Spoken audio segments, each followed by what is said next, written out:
Yogamanjari TV YouTube channel మన ప్రేక్షకులకు శుభాశీస్సులు తెలియజేస్తూ శ్రీ పరాభవనం సంవత్సరాన్ని స్వాగతిస్తూ శ్రీ పరాభవనం సంవత్సరానికి మీ అందరికీ శుభాకాంక్షలు తెలియజేస్తూ పరాభవనం సంవత్సరాల సత్ఫలితాలు ధనుర్రాశి వారికి తెలియజేస్తున్నాను. మూల, పూర్వాషాఢ, ఉత్తరాషాఢ పాదం ధనుస్సు. ప్రస్తుతం ధనుర్రాశి వారికి తృతీయ స్థాన రాహువు అనుకూలంగా ఉన్నాడు. చతుర్థ స్థాన శని మధ్యస్థంగా ఉన్నాడు. ఇప్పుడు సప్తమ స్థాన గురువు చాలా అనుకూలంగా ఉన్నాడు. ఈ సప్తమ స్థాన గురువు మీకు జూన్ 1వ తేదీ వరకు ఈ సప్తమ స్థానంలో ఉండి మీ యొక్క యశస్సును, మీ కీర్తిని, మీ ఆరోగ్యాన్ని, మీ ధనాన్ని అన్నిటిని కాపాడుతున్నాడు. మీ కుటుంబాన్ని కూడా కాపాడుతున్నాడు. ఆ తదనంతరం జూన్ 1వ తేదీ నుంచి కర్కాటక రాశిలోకి అష్టమ స్థానంలోకి ప్రవేశించబోతున్నాడు. అంటే ఒక రకంగా మీ రాశ్యాధిపతి, మీ చతుర్థాధిపతి అయినటువంటి గురువు అష్టమ స్థానం మంచి ఉచ్చస్థితిలో ఉన్నది, కానీ స్థానబలం అష్టమమైంది. అష్టమ స్థాన సంచారం దాదాపుగా జూన్ 1వ తేదీ నుంచి అక్టోబర్ 31 వరకు, మళ్ళా తిరిగి జనవరి 25, 2027 నుండి ఏప్రిల్ 7, 2027 వరకు మళ్ళీ కర్కాటక రాశిలోనే సంచారం చేస్తాడు. మధ్యకాలంలో నవంబర్ 1వ తేదీ నుంచి నవంబర్, డిసెంబర్, జనవరి 24వ తేదీ వరకు ఈ గురువు 9వ స్థానం సింహరాశి వరకు వచ్చి మళ్ళీ తిరిగి కర్కాటక రాశిలోకి ప్రవేశిస్తాడు.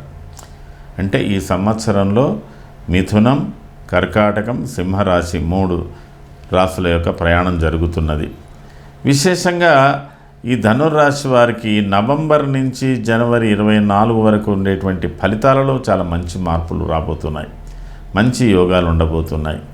అయితే మొత్తం మీద ఈ యొక్క కర్కాటక రాశికి సంబంధించి ఈ అష్టమ స్థానం సంబంధించినటువంటి గురువు కొద్దిగా రాజకీయ రంగంలో ఉన్నటువంటి వాళ్లకు కొద్ది ఇబ్బందులు, తాత్కాలిక ఇబ్బందులు కలగజేస్తాడు కొంతకాలం. మిగతా రంగాల్లో ఉన్నటువంటి వారికి అంతగా చెడుపు లేదు. అయినా వీళ్ళు ఇంటి బాధ్యతలు, గృహ బాధ్యతలను ఎక్కువగా పట్టించుకోకుండా తమ వృత్తులు, తమ గౌరవాలు, తమ వృత్తికి సంబంధించినటువంటి వాటికి సంబంధించిన విషయాలలోనే ఎక్కువగా ఉంటారు తప్ప వేళ తప్పిన భోజనాలు, విశ్రాంతి లేని పనులు, గృహ బాధ్యతలలో పాలు పంచుకోలేనటువంటి సమస్యలు వీటితో ఉండి ఎప్పుడు కూడా బహిర్ముఖుడై, అంటే ప్రజా జీవితానికి ప్రజలకు సంబంధించిందే కానీ ఇంటి పట్టున ఉండి విశ్రాంతి తీసుకునేటువంటి యోగాలు ధనుర్రాశికి తక్కువగా కనపడుతున్నాయి. అంటే ఈ ధనుర్రాశి వారి ఫలితాలలో ఇంట్లో ఉన్న వాళ్ళు ఏమనుకుంటారంటే, మీరు బాధ్యతలను విస్మరించారు, మీ పనులే మీరు చేసుకుంటున్నారు, మా గురించి పట్టించుకోవడం లేదన్నటువంటి మాత్రం కొంత ఉంటాయి. బయటి సామాజిక గౌరవాలు, సామాజిక విలువలకు ఇబ్బంది లేదు. అయితే రాజకీయ రంగంలో ఉన్నటువంటి వాళ్లకు మాత్రం రాజకీయ రంగాలలో ఉన్నటువంటి వాళ్లతో కొద్ది విభేదాలు వస్తుంటాయి.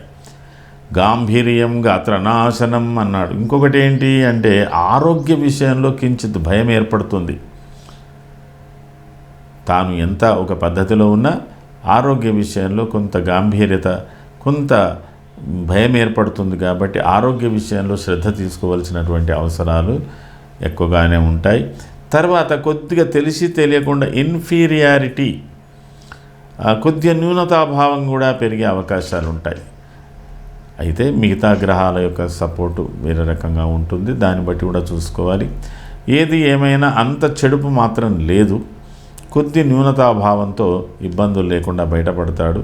మంచి ఫలితాలు మాత్రం నవంబర్, డిసెంబర్, జనవరి అర్ధభాగం వరకు పొందే అవకాశాలు ఉన్నాయి. ఈ లోపుగా డిసెంబర్ 4వ తేదీ నుంచి కుంభరాశిలో ఉన్నటువంటి రాహువు మకర రాశిలోకి ప్రవేశిస్తాడు. అంటే ద్వితీయ స్థానంలోకి ప్రవేశిస్తాడు.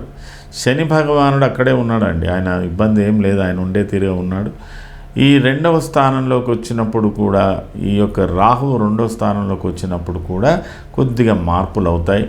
సోదరులతో కానీ, పని వాళ్ళతో కానీ, కుటుంబ సభ్యులతో కానీ కొంత వ్యవహారాల విషయంలో కొద్ది మార్పులు రావచ్చు. వాటిని మనం అధిగమించి సరిచూసుకోవలసినటువంటి అవసరం ఉంటుంది.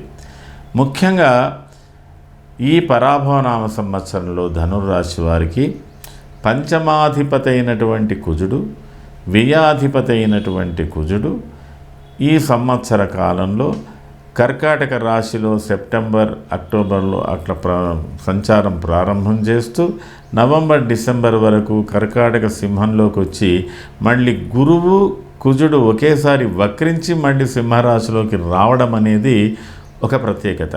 కాబట్టి ఏదో ఒక పెక్యులర్ ఎక్స్పీరియన్స్ అనేది ధనుర్రాశికి ఉండబోతున్నది. ఏది ఏమైనా ధనుర్రాశి వారికి చెప్పేది ఏంటంటే, రాజకీయ రంగంలో ఉన్నటువంటి వాళ్ళు కొద్దిగా స్థిమితంగా ఉండడానికి ప్రయత్నం చేస్తూ ఎవరితో విరోధాలు పెంచుకోకుండా చూసుకోవడానికి ప్రయత్నం చేయడం. అలాగే వ్యాపార రంగాల్లో ఉన్నటువంటి వాళ్ళు కూడా భాగస్వామ్యాలతో పనిచేసేటువంటి వాళ్ళు కొంత జాగ్రత్త వహించి చూసుకోవాల్సినటువంటి అవసరం ఉంటుంది. ఆధ్యాపక రంగాలు, కళారంగాలు, క్రీడా రంగాల్లో ఉన్నటువంటి వారికి పోటీ ఎక్కువగా ఉంటుంది. పోటీతత్వంతో పనిచేయవలసినటువంటి అవసరం ఉంటుంది. మీరు అనుకున్నటువంటి పనులు, సాధించవలసినటువంటి పనులు, చేయవలసిన పనులలో కొంత అభివృద్ధికరమైన పనులలో కొద్ది ఆటంకాలను ఎదుర్కోవలసి ఉంటుంది.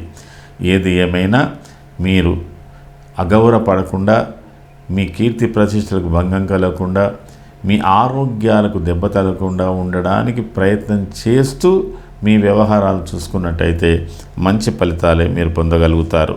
ఏది ఏమైనప్పటికీ ధనుర్రాశికి 14 ఆదాయం, 11 ఖర్చు, అలాగే రాజపూజ్యం 5, అగౌరవం 6 అయినా ఇవి శుభంగానే ఉన్నాయి. మంచి ఫలితాలే మీరు పొందగలుగుతారు. మీ ఇష్ట దైవాన్ని ప్రార్థన చేసుకోండి. అలాగే ఈ కర్కాటక గురువు ప్రవేశించిన సమయంలో కానీ, లేదా సింహస్థ గురువు ప్రవేశించినటువంటి సమయంలో కానీ ఏదైనా ఒక నదీ స్నానాన్ని మీరు చేసినట్టయితే బాగా ఉంటుంది. అలాగే మీ ఇష్టదైవ ప్రార్థనలు కూడా చేసుకోండి. అనుకూలమైన ఫలితాలు మీరు పొందగలుగుతారు. ఇది ఈ పరాభవనామ సంవత్సరానికి సంబంధించినటువంటి ఫలితాలు ధనుర్రాశి వారికి. లోకా సమస్తా సుఖినో భవంతు. శుభం.